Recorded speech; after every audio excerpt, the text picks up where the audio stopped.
can't stand the heat. So hot. Oh, you can say that again. Makes us wonder why any of us agreed to sign on board the Sun Probe. Oh, hello everyone, and welcome to this week's instalment of It's Too Darn Pigging Hot! Some of my best friends are pigs. No, not that Sun Probe. Things aren't that desperate. Not yet, anyway. Oh, but I can't deal with this heat today. Temperatures up around the 120s again. Gentlemen, I propose that we abandon this ill-advised mission to the Sun, and instead we set course for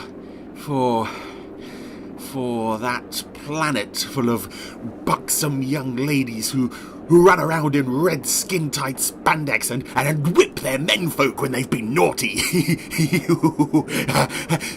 Does that sound like a plan to you, boys? Of course. Yes, sir. Right. And that ties in rather neatly with this week's Randomiser selection. It's Space 1999, Devil's Planet. So, welcome back everybody to Space 1999 Season 2, everybody's favourite. The status report, 2,306 days after leaving Earth orbit. With Devil's Planet, which is an interesting episode to talk about, I think, for several reasons, kicking off with this. Commander John Koenig has lifted off in Eagle 1 on a reconnaissance mission. With him is Blake Main of the Medical Rescue Team. That's it, Koenig and Blake Main have set off from Alpha to investigate this vegetation planet and moon they've discovered. And what's interesting is that that audio from Barbara Bain there giving the Alpha log entry. It's the only time you're going to get any new material of her this episode. As previously discussed in one of the Fab Facts segments, this was one of the episodes that was shot side by side with another episode, Dorzak. Normally they would split the cast. Landau would lead the cast in one episode, Bain would lead the cast in another, and the rest of the cast would be split between the two. But in this episode, it is basically just Koenig atmosphere and one or two others, mostly newbies and first appearances that we'll see in a bit. Anyway, it's all looking very promising for Koenig and his faithful chum. I'm picking up a life form signal. I mean, he's even wearing a red coat. It's not quite a red shirt, but we know he's going to... north of what seems to be the city. We know he's going to have a long and fruitful career on this show. Especially with this being 2 episodes away from the end of the series. A fairly unconvincing alien city model there, but I suppose, given what we find out later, it is meant to look fairly disused. On that clearing. Lots of trees about the place. The first of some lovely effects work in this episode. Eagles in forests, that always looks nice. Especially when they crash and go... Life form signals cut out. Oh. There was a person here and now there's no persons. What have we got here? Looks like a sort of portaloo in the middle of the woods. Giving it a thorough examination. We're walking around every side of this thing. Mr. Deadmeat even smiled at us like, wow, a big box. And then we see the bodies. Rather a lot of bodies, in fact. All wearing grey jumpsuity things. And we're about to head over to Alpha to get their reaction to all this. Now keep in mind this is a series, potentially this is another Operation Exodus situation. We could be about to abandon Alpha, come and live on this new planet. So who have we left in charge? Body perfectly preserved. Time of death indeterminate. Cause of death? That's a good question. Any theories, Blake? Bill Fraser has been left in charge of Alpha, which I kind of like because I like the character and I like the actor John Hugg. And we've seen a couple of hints in the second series that he was maybe part of the command structure of Alpha, so it's nice to get some indication finally that he can take over if everyone else is busy, but I don't know where the rest of them are in this episode. Nice zoom in on one of the dead men. Blake opens the eye and, well, everyone reacts as if it's something very nasty. Whatever it was, it hit the central nervous system. Must have caused tremendous pressure to explode those blood vessels. Form of nerve gas. A lethal pathogen that invaded their bodies. Or bacteria released in the atmosphere. Or they stubbed their toe, I don't know. Oh, who's this beaming into the interesting box in the middle of the woods? It's an Elvis Presley impersonator.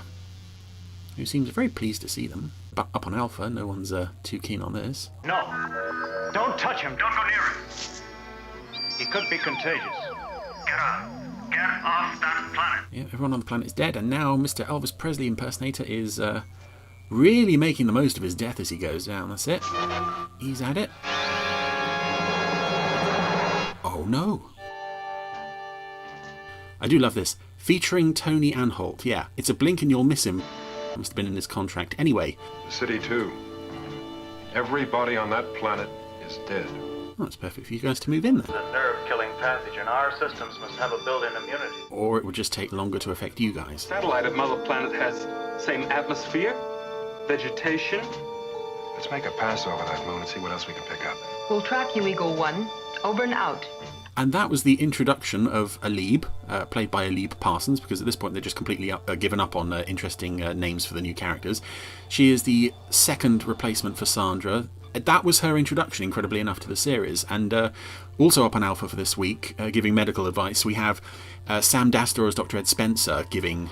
Main drive! It's only his second appearance on the show, so it is a... Alpha does look particularly sorry state. Secondary drive. Emergency. It's just Fraser and Spencer and Alib. Where is everyone else? It's not functioning. Anyway, no time to worry about that. We have got... Eagle 1 to Moonbase Alpha. We're out of control. Koenig to Moonbase And the fact that none of the named regulars are really here. Alpha Eagle 1. When Koenig calls his distress call in, The exact commutation. you're having to rely on the extras to look concerned. To me on Eagle 4. And for the new actors, Parsons and Dastor, to actually know what's going on. It's functioning. You know, I like that we've got an episode giving them a bit more, well, not prominence as such, but I kind of like the idea that all this has happened maybe during the night shift or something. But it does look a bit silly that, given what we see later in the episode, we don't get any reaction from Helena, Maya, Tony, Alan to what's going on here. Vertical thrusters, maximum drive. Anyway, looks like Koenig and Mr. Live Long and Prosper is gonna... Oh, they were nearly gonna crash into the woods. Think we can pull out of it? Think we can pull out of it? No! Oh, I love this crash. This is an awesome crash. It's straight through the woods. All the bits of wood is flying all over the place. Gorgeous stuff. And they both get thrown about quite a bit as well. Come on, let's get out of here. This thing's liable to blow. Don't quite match up with the live action footage though, as Koenig and Mr. Oh, he's fallen over now. Mr. Red-shirted doomed to die. Oh, we can hear whips. Yeah, they're back on the forest set now. Effectively stranded. The Eagles crashed. They didn't manage to get much equipment out. And there's a man on the run. Also in a drab grey uniform, like the dead bodies on the planet were wearing, being chased by 3 ladies in leotards carrying whips. Red leotards, in fact. And I like how they've tried to make this forest set seem bigger than it is by just putting a lot of trees and foliage in front of the camera, so you can't really see what you're looking at. Anyway, our runaway nearly made it to this central column, but the ladies with the whips aren't having any of that. And Blake Main, here he comes. And there he goes. Dead. Frazzled. All that's left is his uniform. And Koenig barely has time to react to that before he gets whipped around the throat and conked on the head by one of the naughty ladies. Now this is an episode that I used to, whenever it came up on my rewatch of a show, if I was marathon rewatching the show and I saw this one coming up, I'd think, oh dear. It's an episode that I never actually look forward to seeing, and then when it comes up, I always enjoy it far more than I was expecting to. I'm not sure what it is. Be he incarcerated here on the penal planet of Entra, But this might have something to do with on the it. mother planet of Elna, is to destroy one of the basic principles for which civilizations of all galaxies have fought. Roy Marsden as one of the prisoners on Condemn the prisoner. the Devil's Moon. This is Crail All life. making an appeal on behalf of another prisoner to the I am touched by your eloquence, Grail. the tyrannical prison warder Elysia, Who is mistress of Entra, embrace what's right. played by Hildegard Neal. wife of Mr. Brian Blessed, in fact. And to each and every prisoner who has ever been sentenced to enter from our mother planet. And these are extras playing the group of prisoners, including the one that Crail is defending. They are, at least half of them, I would say, have previously appeared on Moonbase Alpha as extras. So long as I am the ruling force, I will not tolerate any abuse of the freedom of speech. Not by anyone. Yes, married to Brian Blessed, and I was reading Brian's autobiography not too long ago, and he did say something I thought was quite sweet. It was amazing. She hasn't yet left me or just abandoned me in the woods, which I thought was quite sweet. The hunt for him. Human. Inhuman. A chance for freedom to return to Elna? 1 out of 100 survive the hunt. Yeah, Marsden in this is just, something very special. And what's even, One of them the I was going to say stranger, but I think sadder is that this is actually Roy Marsden's second appearance on the show.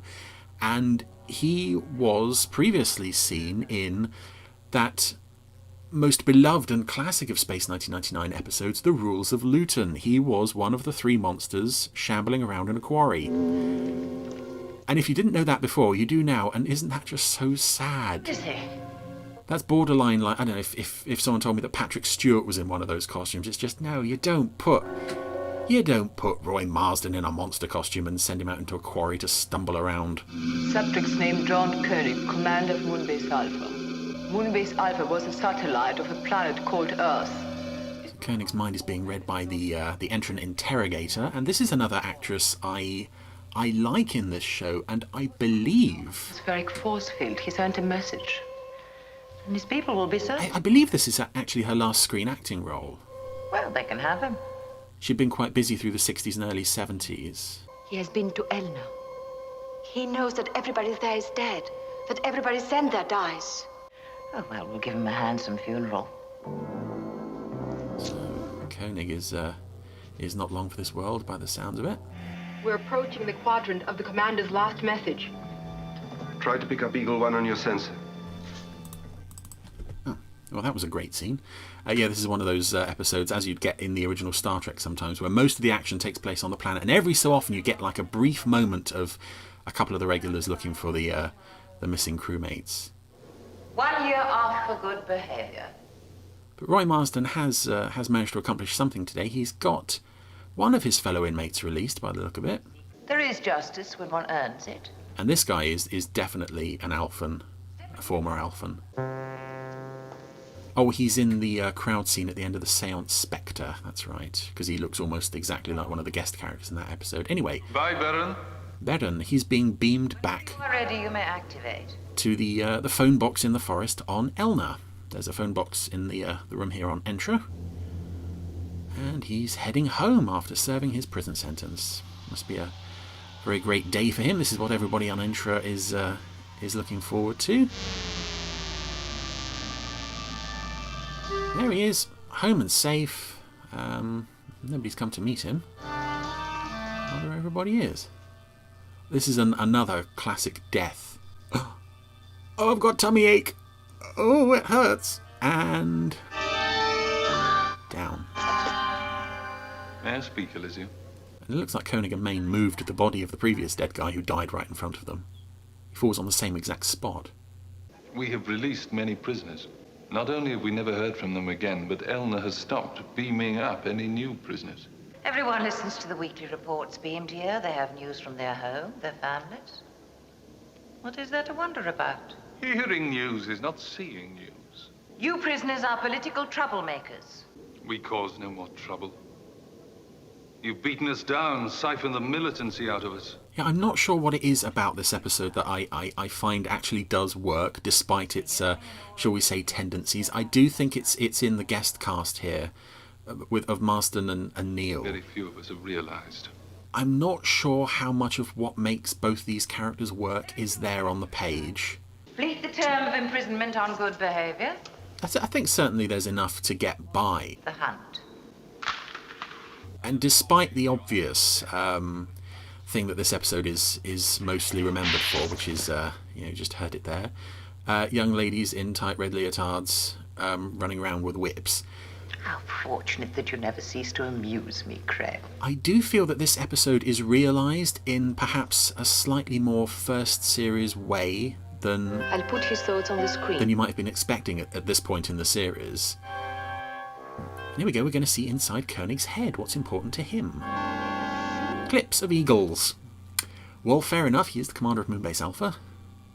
It's probably what you'd see in my head as well. Let us observe his friends. No, they're not in this week's episode. We're going to see Helena looking thoughtful, Tony looking happy, Maya turning into a panther. A metamorph. And now a bird. He's very attractive. He's not in this week's one, love. Sorry. I find especially appealing. She's more for Koenig. Does this species know passion? How far do you want to go? Hugging Helena. Very interesting. Which, his spacecraft, his friends, or his romances? The fact that clips from old episodes is the only way most of his co-stars actually made it into this episode. Does he know how to produce immunity to the nerve bacteria on the home planet? Why didn't he die? I don't know yet. The prisoners are beginning to wonder about things on the home planet. Tell them the truth now about Elna and they might understand. Again, this is another nice relationship. They will learn the truth someday. You think the interrogator... This is Dora Reiser is the actress name. That's it, I've remembered now. From our barrier against disaster. She seems like a good woman who isn't 100% comfortable with what she's being asked to do. They won't believe him. Their minds have been programmed to think my way. Particularly with regards to the fact that everyone on their home planet is dead. She's one of the few people who knows. She also clearly has the ear of Elysia, and she's sort of begging her to do the right thing, but... Cease interrogation. Elysia's got a bit of a thing for power. And Koenig's been thrown in a cell with 3 other prisoners. One of them is Angus McGuinness, I'm from Moonbase Alpha. Never heard of it. Who was in Star Wars, the first Star Wars, and also Rogue One, in fact. He was the leader of the Y-Wing Squadron, I think. Oh, wait a minute. Nobody's sending me. You tell her we're not plotting an insurrection. All we plan is how to outwit the hunters. And that kind of plotting is permitted. You mean you want to be hunted? Oh, that's right. Spy, alien, whatever you are. We volunteer for the hunt. If we reach the sanctuary column, without being killed first, we get to go free. To go home. So that's what everybody's running for. That's what Koenig saw. To Elna, home planet. Uh-oh. Everybody's dead down there. I love this reaction as well. You liar! You liar! I like that. I saw all the people. And of course, Elysia and the interrogator are watching all this on the screen. My family's on Elna. Hold it! Hold it, says Koenig just before punching someone in the face. What killed all of them? And how come you didn't die? I don't know what killed them. Maybe some sort of a plague. That is a slightly unsatisfactory part of the story. I think we don't ever actually find out what's killed everybody on Elna. Attention, all Is that the Alpha News Service sting from the first season? prisoners. This is your weekly news from home planet. Oh, here we go. This is a nice example of Elysia's power. At midtime on Solar Day, both are doing well. Congratulations, Prisoner Brannick. There was a large... Yep, just she can issue a news broadcast whenever she likes, saying whatever she wants. And completely undermining Koenig's position. Everyone's dead on home planet. I don't understand. I know what I saw. And poor old Baron died the minute he stepped out of the transbeamer. I wonder how immune you'll be to a noose around your neck. Koenig is saved from being strung up by the ladies with the whips. And again, this is rather a sort of pulp sci-fi-ish idea that Well, it would have been such a waste. you know, you'd sort of see in like 1950s sci-fi. Was it things like Catwomen of the Moon or similar? I'm Elysia, overseer of this penal colony. They thought you sent me up here to spy on them. Which only goes to prove my contention. The prisoners who try to think are dangerous. I really like Elysia as a character, and I kind of wish I almost wish you could lift up this episode and plonk it down in the first season and see how it would have played out there. I don't think it would have been one of the best episodes by any means, but I think the sort of the scheming qualities of particularly Elysia and her interactions with Krail and the interrogator are... We've probed your brain. What? They are characters more in the style of the first season than many other guest villains in the second series. Their motivations are more genuine and more interesting. Precisely 3 hours. That was our brief reminder that Fraser and Alib are still on the case. My people know where I am. They'll come for me. Your people aren't in this episode. Stay with me, and you will experience undreamed of pleasure. Well, until I tire of you. What's your boredom quotient? Well, that would be determined by you. Alien spaceship is within our outer quadrant, on a direct course for us.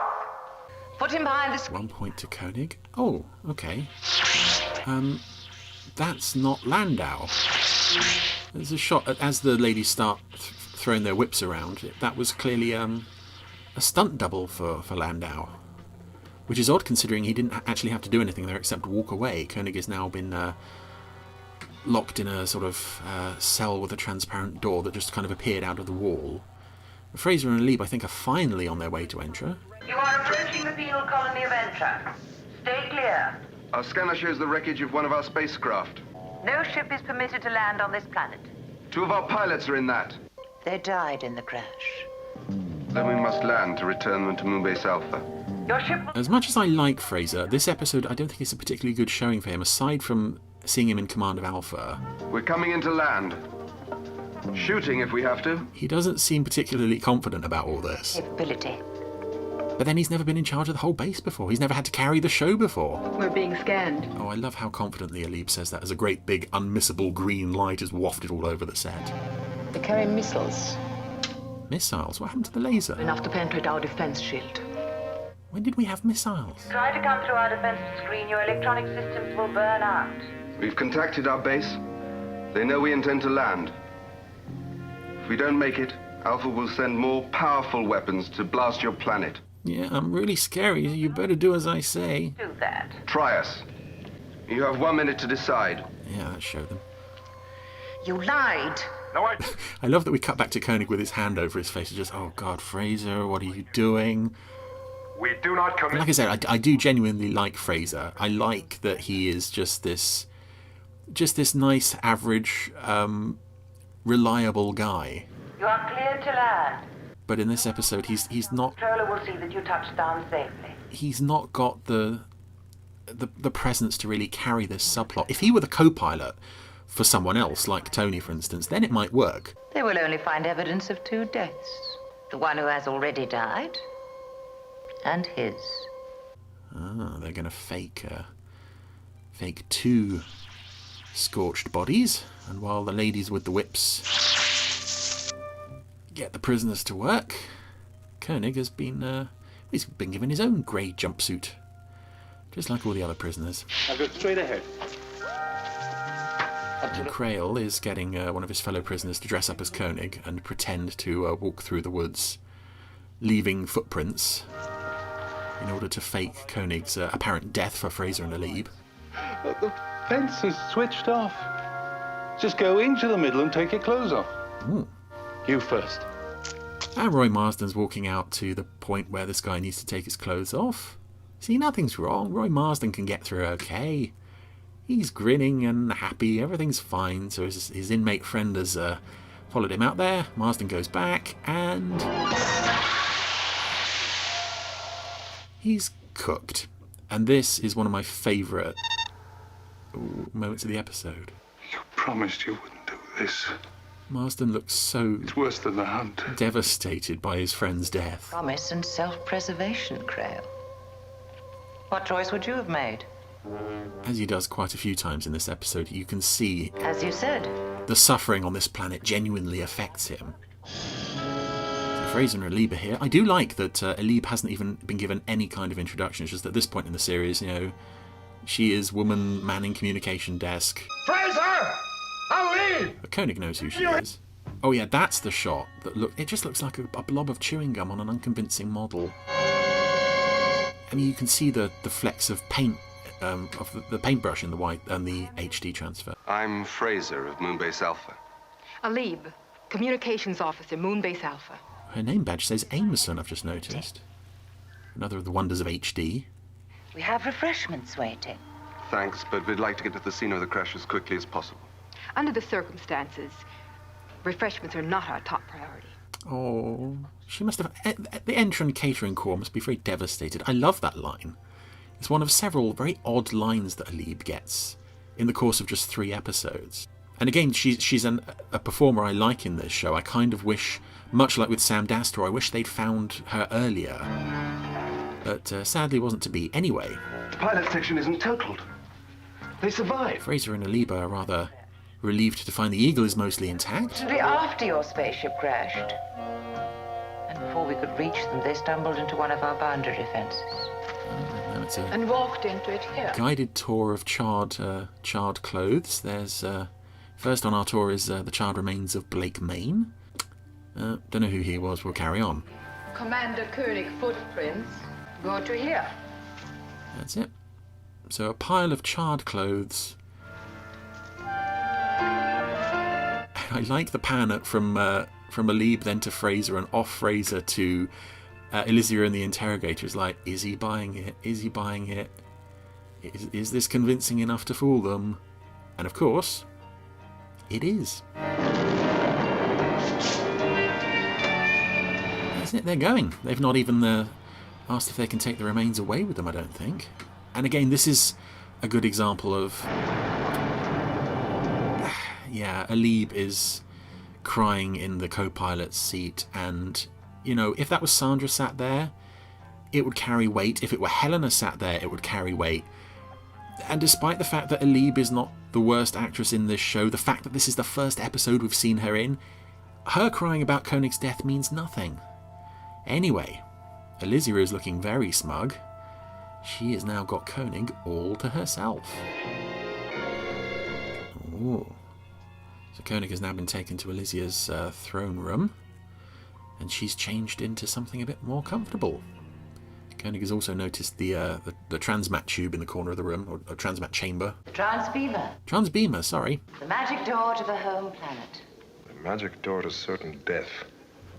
Oh, that would have been a good title. And I call it Hope. Hope? Hope is better than, was it creation or destruction? The hope without which there would be nothing but despair. The hope that makes them eager to be the quarry on the hunt. This is why Elysia is so fascinating. Aside from a really good performance from Hildegard Neal, the fact that she's not only holding on to power for its own sake, but she recognises Can send them home. the ways in which she can use it to keep morale up. Example of double think. Similar to your situation. Not just for the Elnan prisoners who've been sent here, but also for Koenig. You are dead. Ooh. And she even has a little, I don't know what we call that, little laser pain stick thingy to This promises to be more enjoyable than I had anticipated. render him a bit more compliant. In front of an audience? Of course. It's alright, you can kiss her. Helena's not in this week. Bane's off on another set. She won't get angry if you snog Hildegard Neal. And he does. And throws her into the nearest guard. That's it. Oh, he touched that lady in a rather inappropriate place as he threw her across the room, I believe. Now we have a camera pointing at one of these Give the hunter the... poor young ladies' spandex-clad bottoms. Yeah, I can't deny this episode is... It's a visual something. I try not to focus on that side of it because I think there is a genuinely good story underneath all this, supported by some wonderful performances. So I kind of let the slightly more contempt for our... fetishistic aspects of the costume design in this episode kind of... I kind of let it slide. That's it. Koenig is now on the run, heading back for the Eagle, and Elysia is leading a whole squad of her soldiers after him. This is the point where that long cape she wears kind of seems like a liability. And again, although this set clearly is just a studio set. I do like how they seem to have made a lot of good use of what must have been very limited space to have all these trees and plants and such in there. See, you know, I've got half a dozen beautiful ladies running around in skin-tight spandex. I am concentrating on the trees. Oh, Koenig's found all the weapons on the eagle have been trashed. I've got to find something else to do. Homing transmitters. That's something we can do. Grab one of those. Activate. What else can he do before he leaves? Ah, jump out the eagle. That's I'm a bit lost at this point. The model and the interior set and the exterior set of the eagle aren't quite matching up. Anyway, Koenig has made it out of there with a homing transmitter and a little blue cylinder of gas. I don't know if that's meant to be a fire extinguisher or something. Yep, his stunt double is using it on the ladies. And now we're having a bit of a fight with one. Again, that stunt double. I've never noticed that before, but that is very noticeable. Oh, and he punched one of the guard ladies in the face. She's not having any of that. Oh, maybe she is. Yeah, another punch. There's no use trying to contact your people. Your signal cannot get through our defense shield. Ah, now that you know that, I'm going to let you throw me over your shoulder.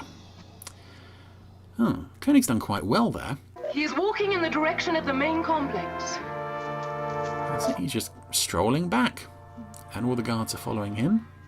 Interrogator? The alien is returning to our custody. Permit no one to interfere with his progress. I like that she has to give that order considering that he's like 2 feet away from her and the set is not that large. But anyway, he's back in the throne room where the interrogator and Krail are waiting for him. He will wait until Alicia arrives. If there was one thing I could change about this, actually, I think I would have liked a scene with Koenig and Krail interacting with each other. Some kind of a conversation, just something. I'm just making it more convenient for Alicia to transport me. Transportation is for... Oh, he's making his way over to the transbeamer booth in the corner of the room. What's more important, Alicia? Aha! He's in. So I've outwitted you. If you attempt to activate the transbeamer, you will be disintegrated. Oh, there's a threat. But if she fires, she'll also disintegrate this transbeamer. And none of you will ever see home again. Ah, yeah, because they've only got the one, apparently. Yeah, that's true. They've only got the one. If there's no hope for the prisoners, we will be unable to control them. We will find another way. But what about us? Some of us are completing our tour of duty. Oh yeah, the guards. She hasn't thought of that. It's not just about her and the prisoners. The alien is full of surprises. Yes, Krail. He's treacherous and devious. I think Krail's enjoying this, though. Beamer. Hear me first. Yep, he's gonna make a speech. He likes making his speeches, does Krail? There is talk amongst the prisoners that the alien claimed all are dead on Elna. Yes, that's true. No. Alicia knows it, but she's lied to you. I do like the interrogator's look of, uh-oh, we are so screwed. If everyone were dead on Elna, why would he want to go there? Point counterpoint. Koenig's struggling to think of a retort to that. Wait! Wouldn't you prefer death to torture? What now? To Alicia's brand of torture? Oh. Saris, order your guards to do their duty, or you end up in a cell. Alicia's lies are your only prison. And I believe this actress playing the guard Saris died reasonably young as well, which is rather... If there's no death on Elna, rather sad. Alicia can follow and bring me back. Oh, that's it. That's the challenge. That's the challenge she can't refuse. She can't lose face in front of her own people. She has to follow him, and he's gone. I let him go. Now she has to spin it. Oh, hey, the dead Elvis impersonator is back on Elna.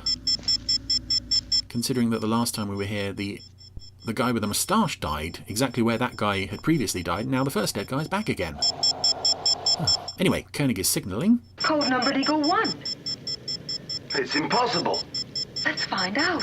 Yeah, let's find out together, Bill. I also love that there's not even a hint at a reaction from anyone on Alpha. It's like, Koenig may be dead. Oh, who cares? Happens every week. Doubt me and believe in an alien? He lies, I tell you. Oh, Elysia's surrounded. And even the interrogator Tell them he lies. won't come to her aid.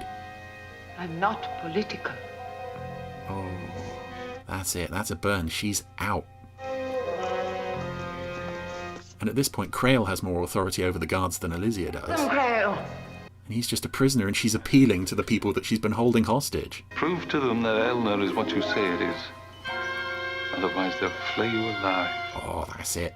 He knows. He knows it's true, and he knows she can't resist. And when I come back, they will worship me again. But she has to have the last word. Back, they'll curse you as a tyrant. Oh. Which do you desire it to be, Crow? Whichever gives us most hope. That's it. This is why I think I genuinely think of this as a good episode, because of those kinds of interactions. It is more a first season dynamic for guest characters than a second season one. So it's like, from a production standpoint, this may be a bit sort of at the tired end of the season. Let's just get these last few episodes done. But I think I'll take you with me. There's a better story and better characters going on here than that. Anyway, Elysia's now followed Koenig to Elna. I do hope I've been getting those names right all the way through this. It's very difficult to keep track. And after a couple of blasts from her gun... Oh. And she's dead. But we've still got... Yeah, as far as I know, we didn't get any explanation for what killed all the people on this planet, nor why it doesn't affect the Alphans, but here comes Fraser and Alib to rescue Koenig, and considering that Koenig is walking away from a pile of dead bodies, I do find this an odd choice of incidental music to end the episode on.